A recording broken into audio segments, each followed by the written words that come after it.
Welcome to Unlock 360, the podcast for champions of public education. Here we explore the connection between leadership, teaching, and learning, and reveal the keys to getting better results for all students. Each episode highlights a change maker who's turning vision into action and creating schools where both educators and students thrive.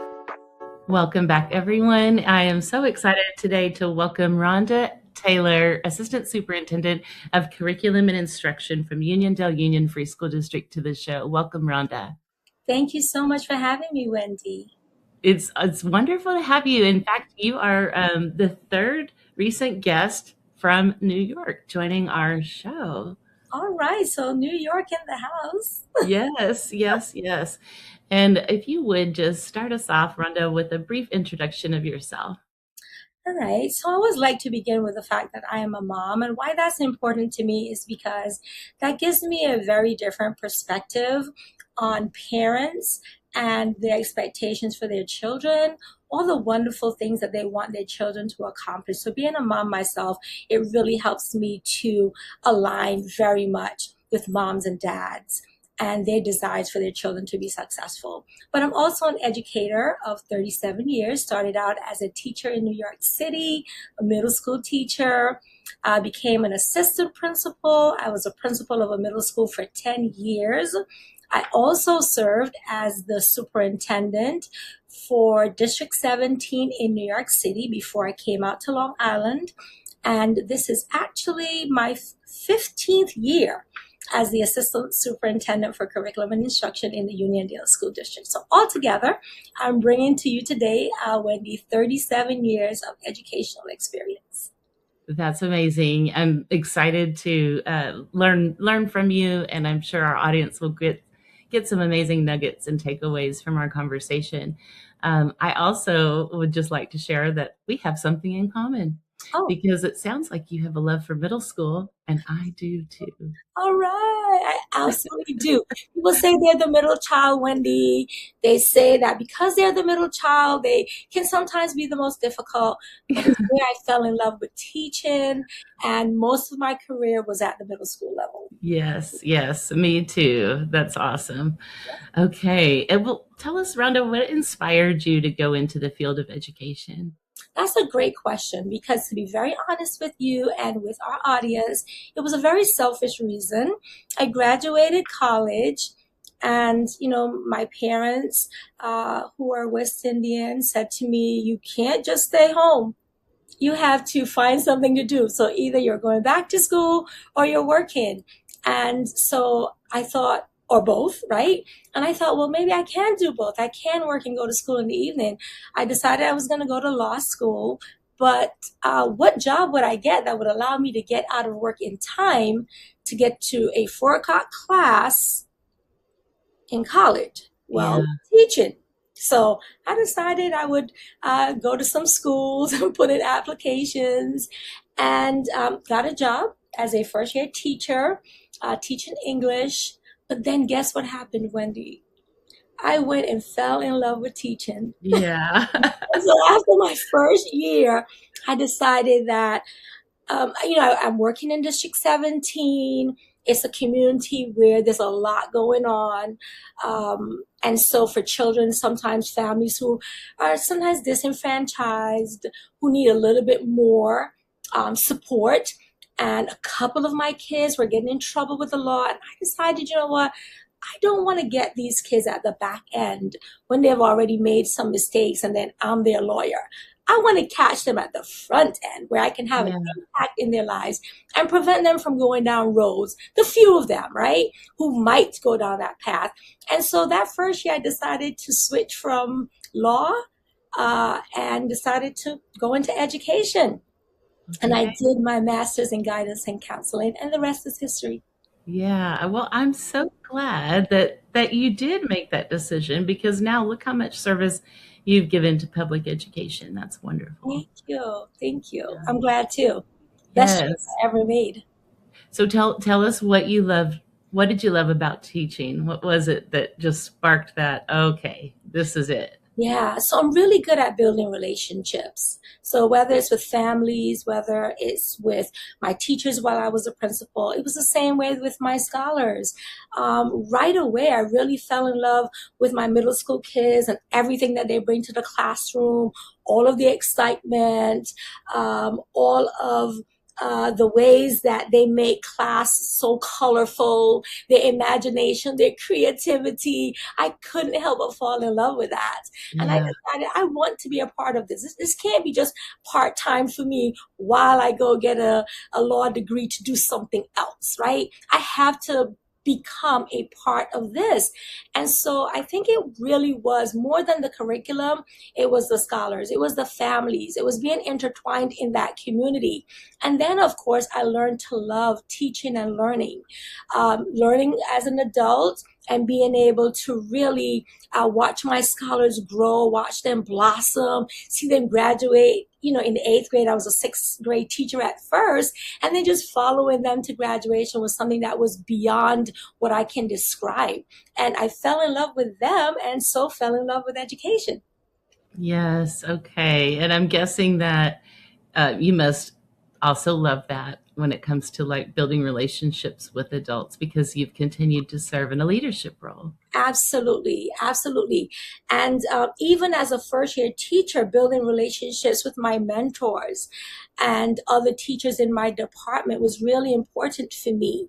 As a 6th grade teacher, I was one of 4 teachers. I taught language arts, but I always wanted to talk with a science teacher. How can I connect what I'm teaching in language arts to what you're doing in science? And Yeah. so I was the first year teacher who came up with this project around Egypt because I taught world history. And so we're teaching Egypt. So how do we make this come alive in math with hieroglyphics? How do we make this come alive in science with embalming an apple, right? And teaching scholars the embalming process. It was always for me about having those different relationships. And so when I became AP in that same building, it was very easy because I had already built loving relationships with my colleagues, with my scholars, with my parents. And so, you know, I don't know if it's my Aquarian sign or if there's just something about me, but I love people. So this is the best career to be in, you know, when you're a lover of people. Yes, yes, okay. And you have such a wealth of experience, and you mentioned serving as a superintendent in another district, and I understand you also stepped in to the superintendency role on an interim basis there in Uniondale. Can you, what lessons have you learned from serving in that role? So if we go back to District 17, for me, the lesson that I learned then was how do you help change the trajectory of an entire community? In District 17, I had more than 32,000 scholars from pre-K to 8th grade that I served. And I use that word served because as a first year teacher, I started signing my letters to parents in service for children. And 37 years later, I still sign every letter in service for children. And so I really learned in that first superintendency how to bring to life that signature. It's more than just saying I'm in service. It's what do my actions reflect that say Yeah, I'm here to serve the community. I need to hear from you. I need to collaborate with you. I need to align with parents and the dreams and the prospects that they have for their children, right?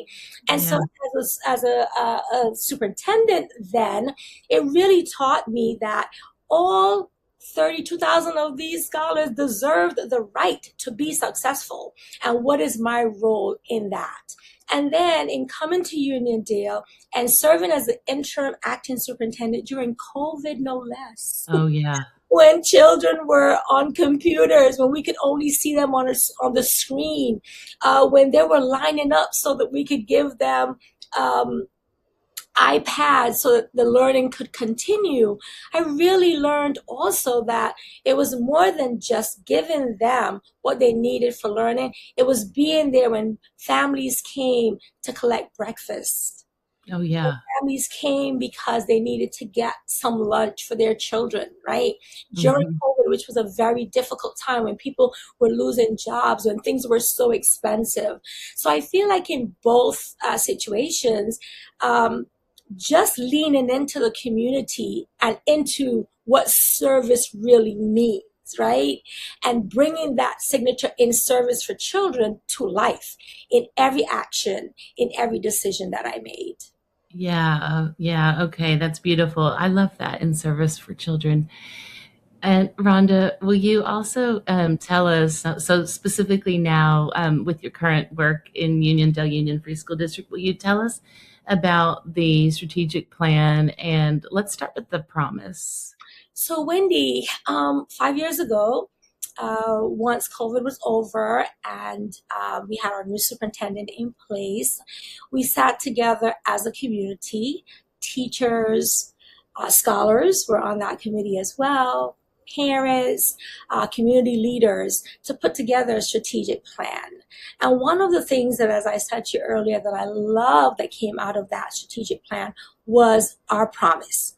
The promise that every scholar is empowered, responsible, resilient, and prepared for leadership, college, and career. So Wendy, you might ask, why do I love that promise, right?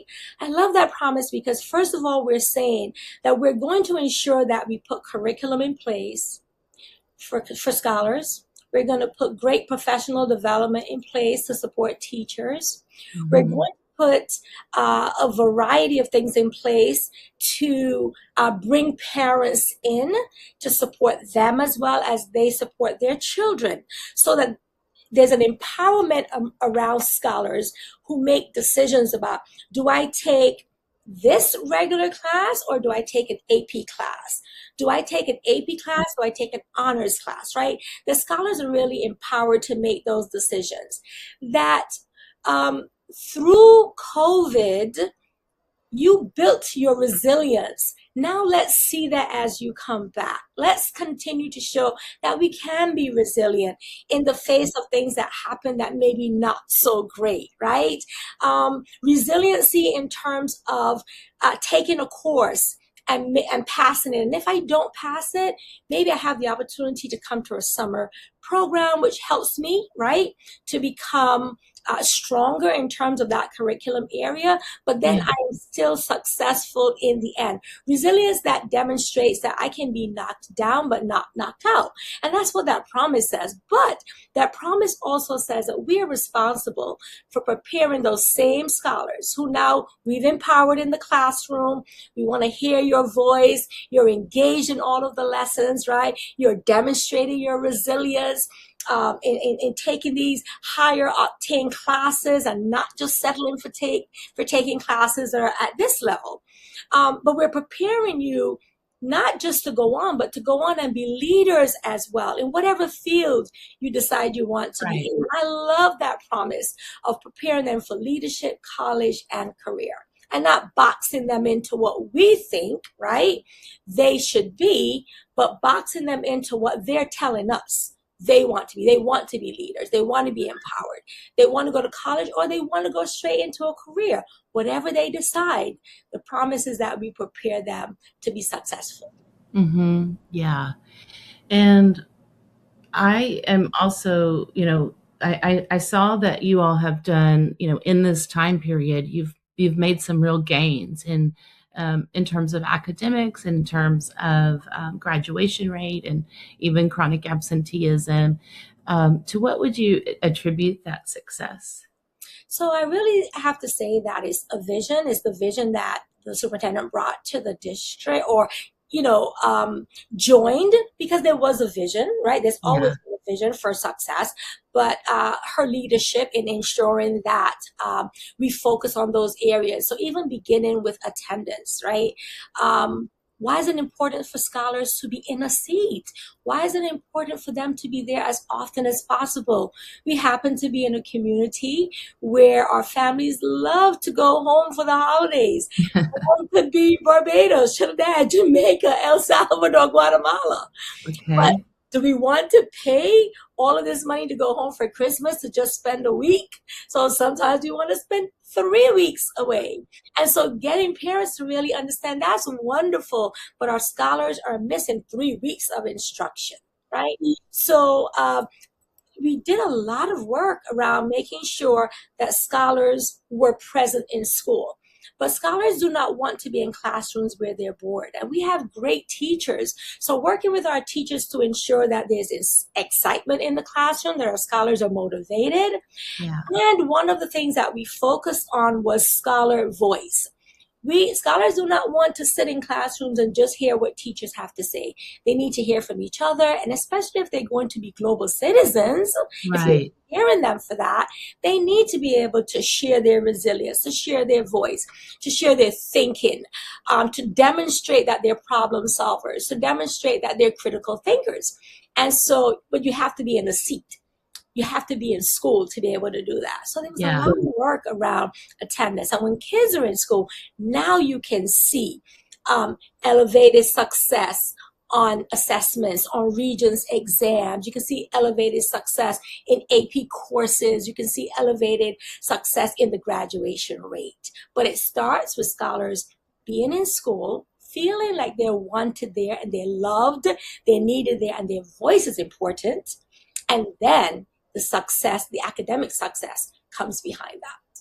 Yeah, and indeed. And, you know, I'm thinking about what you mentioned in terms of having kids be actively engaged and having a voice in the classroom. What sort of strategies have you all used to help teachers that might not be used to, getting kids talking in class or know necessarily how to manage that? What have you all tried to help teachers make that shift? That's a great question, Wendy, because a lot of us who started teaching, even like I did, right, 1989, we saw how our teachers taught us, and we thought that's the way. You go to the classroom, the teacher's the keeper of the knowledge. They come to the classroom, they impart the knowledge to you. So how else do you teach? You go into the classroom and you teach the same way. So it was a lot of professional development. It was honestly embracing young teachers who are coming in with a very different notion of what teaching and learning should look like, and saying, okay, so I know this teacher that does a great job with Socratic seminars where they have their children. The seating is different in the classroom. It's not the traditional rows. It's groups of scholars sitting together and really sharing their thinking, and taking teachers who may have come to the world of teaching thinking that it was their job to tell scholars everything, give them all of the information, they write it in their notes, then they regurgitate it on an assessment, right? Visiting classrooms. So we've done that. We've done some school visits where we're talking about scholarly engagement, where we're seeing it in action.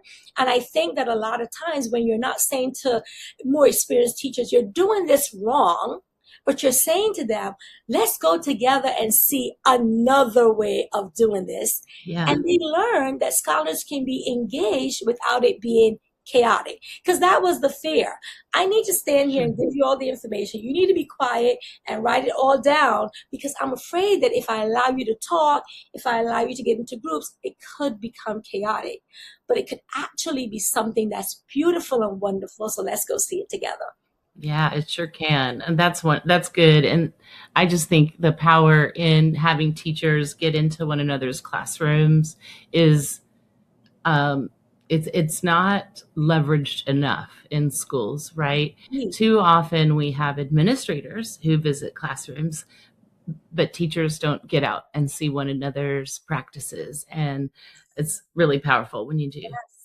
And unfortunately, sometimes when administrators go into classrooms, we're not always going to model for teachers or to demonstrate.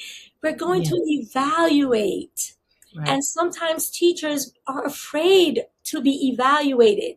But if they have the opportunity to sit with another colleague, plan a lesson, see each other, go back into the classroom and deliver that lesson, they're often really open to hearing from each other and to learning from each other. And I think it's really beautiful to see that in operation. Yeah, yes, it is. And that makes me wonder what that looks like for you all in terms of time for teams to collaborate. Mhm. What are your structures like there? So we have inquiry teams where teachers come together. They're looking at data. They're talking about the data. What shifts do we need to make? Data-driven decision making is so important rather than making decisions just based on what we think should be happening, what happened when we were scholars ourselves. When you look at the data and you make decisions and you make shifts that's based on the data, then it makes a lot more sense. So we do have those inquiry teams. We have PLCs, professional learning communities, where teachers have the opportunity to come together and talk. We have grade level meetings. Recently, we started having what we call a 6-period prep, where groups of teachers come together with their AP and they're talking about teaching and learning. They're talking about best practice. They're talking about the data. What is the data really telling us? What is the data telling us about how we shift our behaviors as teachers, how we shift our instruction, how we review and maybe tweak the curriculum, right, to be more beneficial to children. Mm-hmm. So there are Yeah. plenty of opportunities for our teachers to be able to come together as adults who we trust to make teaching and learning better for kids. Good. That's really important. And not all districts have those structures in place to give teachers the time they need to do that. So that's amazing. And how about leadership in terms of site leadership and district leadership teams? What does that look like for you all?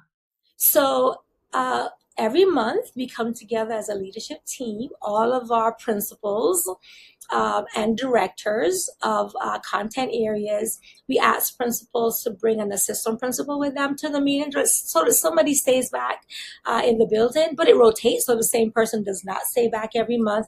And we come together as leaders. We hear from our superintendent who talks about some of the priorities that may be having for leadership, but we have that opportunity as leaders to also talk about the things that are really crucial to the growth and development of scholars, as well as the professional development of teachers. And often within those meetings, we may have a best practice that's occurring in a school, and the principal and AP may talk about that best practices. Like one year, we were really focused on the tasks, right? What tasks are teachers asking scholars to engage in? And we saw that there was one building that we were going into and we were visiting where the leadership had really worked with teachers to set up tasks that are really engaging, aligned to the standards. Yeah. And so that person gets an opportunity to share those things. And then just like we want scholars in the classroom to collaborate in groups, we have those opportunities as well for our leaders to collaborate. And then we have breakout sessions for the last hour where elementary principals come together and secondary principals and APs come together, because we know the needs are different at both levels. Yes. Yeah. Okay. Good. It's clear that you all value collaboration and collective efficacy and expertise amongst teachers and leaders. Absolutely. Yeah. And earlier you also mentioned as part of the promise, developing leaders in students. What are some of the ways that you all go about doing that? Yeah. So we have so many ways that we do it. One thing that really comes to mind immediately is our AP ambassadors. So we've always had AP courses happening at the high school level. We've increased the number of AP opportunities for scholars, courses for scholars to take, but we've also broken down the barriers around who should be in AP classes. Wendy, I don't know if you remember when you were in school, but I know that I remember that teachers had a lot of say in who took the AP courses and who wasn't capable of taking the Right. AP courses. Yes. So we really shifted that mindset by saying, AP for all scholars who want to take that chance. Scholars that we may not necessarily think of being successful, but they're hungry to take on courses that are more engaging, more engaging and more rigorous, right? And parents who are saying, all right, my child may not be the usual A plus scholar, but I'm going to support. So why would we close the gate to those children? So we started doing that. And so having more kids take on AP courses, we developed the AP ambassadors who are scholars themselves, who support each other, who talk with other kids in the lunchroom. You should really try this course next semester or next year. You should really take this. It's more exciting than you think. There's a lot of support. And when we have our AP meeting in May, the scholars take the lead. So it's not me, the assistant superintendent, just standing up there telling parents why it's so important. It's scholars saying, I've taken this course. Yeah. And I got a lot of support and I was very successful. So that's one way that we see leadership. The superintendent also has a superintendent's cabinet that includes scholars from middle school through high school. And so they get to sit with the superintendent every month. They're a big part of the decision making. Even at the elementary level, we do have groups of scholars who meet with the principal to help really make kind of day-to-day decisions, like what food do we really like? We're tired of the soggy French fries. But they also help to make decisions about beautification of the building, what classes they really love, what classes they would like to take. Maybe their cousin in another district is saying, we have this course we really love. And so just giving them opportunity. But one of the big things is that Uniondale is known for being the very first district that had a scholar on the school board. Okay. So for many years, you know that school boards had only adults making decisions. And we had one of the first scholars, and now it's become something that the state has said every school board must now have a scholar on their school board. Now, I'll be honest and say that a lot of those scholars do say that they feel like it's only something that's surface level. They don't really get to make big decisions. And of course, we can't always have them in the room if we're discussing a teacher, right? Sure. But in our case, I do think that our scholars do have the opportunity to meet with the superintendent, that person, even if they want to meet with the board president to share their ideas, to talk about be the voice, right, for all of the other children in the school. And I feel like that's one of the big areas of leadership, but there's so many more opportunities for our scholars to be leaders. Yeah, that's so cool that you all pioneered the way for having a scholar on the school board. I love that. And that was even before I came, and I've been here for 15 years. So I give credit to Mr. Georges, who's now passed on, but I give credit to him for being a visionary and seeing the importance of having that scholar voice on something as big as a school board. Right. Yeah. So important. Thank you for sharing that. And Rhonda, it's you've come so far as a school district. Where are you headed? What's next for Uniondale? Yeah, so the sky's the limit, right? So not until all scholars are able to graduate on time will we be happy, will we be sitting back and saying we're comfortable. 90% isn't enough, although the state has that as their standard. All 100% of our scholars deserve the opportunity to graduate high school on time and to choose, as the promise says, to go into college or career, whichever of their choosing, but be fully prepared for that. So really that is the North Star, ensuring that, scholars are successful at taking the highest level of college courses on a high school campus. Making sure that more and more of our scholars who have special needs and who speak a different language have all of the opportunities to be successful. Making sure that the curriculum is strong enough to support all types of learners, and ensuring that teachers are getting all of the support that they need to then ensure that every scholar can be successful at whatever they choose to do post-graduation. Yes. Okay. And do you, we mentioned before the show, we talked a little bit about your strategic plan having been developed for 2022 through 2027. Where are you going next with that? for the years to come? How are you going to go about the next iteration? So before I talk about the next iteration, I have to really kind of like share those 4 major goals from the Okay. first iteration, right? Yes. Goal number 1 was about building a strong foundation. There is such a thing, Wendy, as the school to prison pipeline, Yeah. where we know that in some communities, the decision is made at 3rd grade what kids are going to be successful in terms of their literacy, in terms of their reading ability, right? And so looking at building a strong foundation so that by 3rd grade, all of our 3rd graders are reading on grade level and prepared to be successful. That second goal was all around the whole child, not just instruction, but that social emotional learning. How do we support them social emotionally? When a parent dies, do our scholars know who to come to? Does every scholar have a trusted adult in every building that they can go to if something negative happens to them?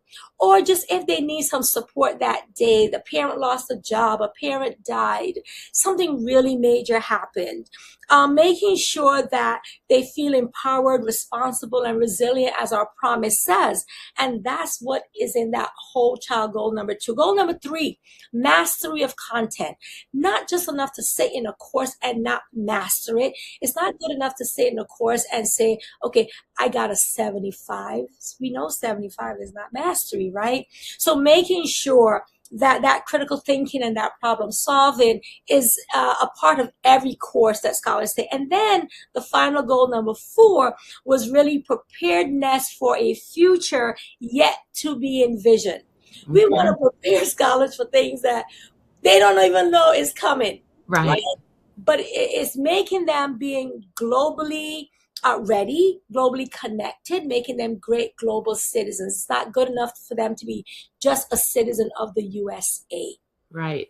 And so having that as the backdrop, as we go into the next iteration of the strategic plan, what are the things that have worked really well from those 4 goals? What goals need to be refined? What new goals we might need to think about in this new iteration? And so I think before you step forward, you have to really be able to look back and see what worked, what didn't work, what you keep, what you throw out, what you add. So those are the conversations that we're getting ready to be engaged in as we think about the new strategic plan. Yeah. And very powerful, the process that you all went through before. So I'm sure it will be even better this time around. Yes, that's the plan. Yeah, that's great. Rhonda, it sounds like just a really cool place to be, where, kids are pushed to be successful and adults are valued. Where can someone go if they want to learn more? So definitely on our website, there's tons of information about all 8 of our schools. There's tons of information for parents. There's tons of information about our amazing teachers. I think Uniondale has some of the very best teachers who really love kids, who are very knowledgeable. And so a lot of them have their own Facebook as well, but the Uniondale School District does have a Facebook. We have an Instagram as well. And so we're on LinkedIn. And so there are many places that people can go to see all the great things that's happening in our school district. And certainly if you want to join the Uniondale School District, those are places that you can go for more information as well. Okay, awesome.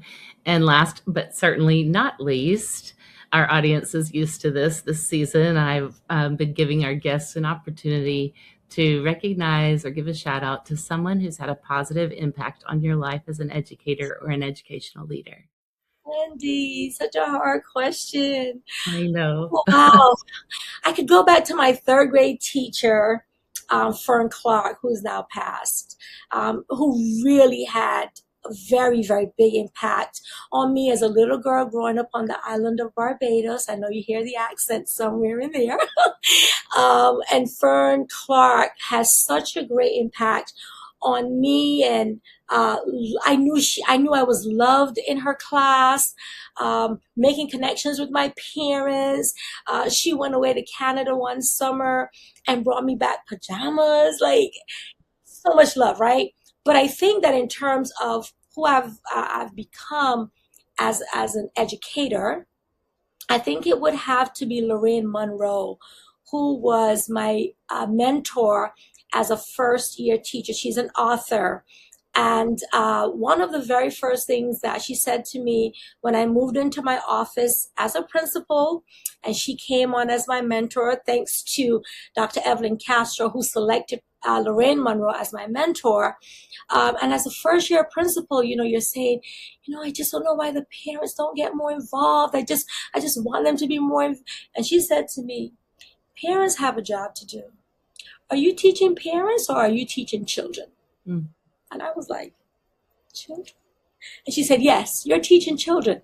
You're responsible for the 7 hours and 20 minutes you have with those children and making sure that you do everything to impact their lives. And that's what I want you to focus on. And so she was very to the point, Yeah. She didn't mix her words, but she really helped me think that complaining about parents not being able to be in school has no bearing on whether or not children can be successful.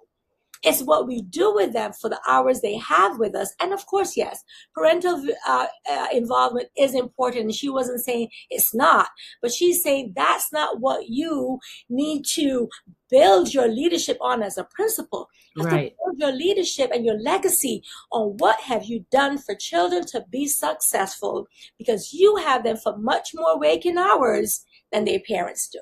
That is so true. And that's the time you can control, right? Correct. Yeah. Correct. Brilliant. Okay. Well, that was awesome. Both very important people that you've had in your lives. Thank you so much, Rhonda, for being on the show today. Thank you for having me, Wendy. I really enjoyed our conversation. Thank you for joining us on Unlock 360. If this conversation sparked new thinking, share it with a colleague and keep the dialogue going in your school district. Public education is complex work, and progress happens when leadership and teaching move together. I'm Wendy York Davoud. Until next time, keep building the systems that unlock what's possible, because strong leadership drives deeper learning.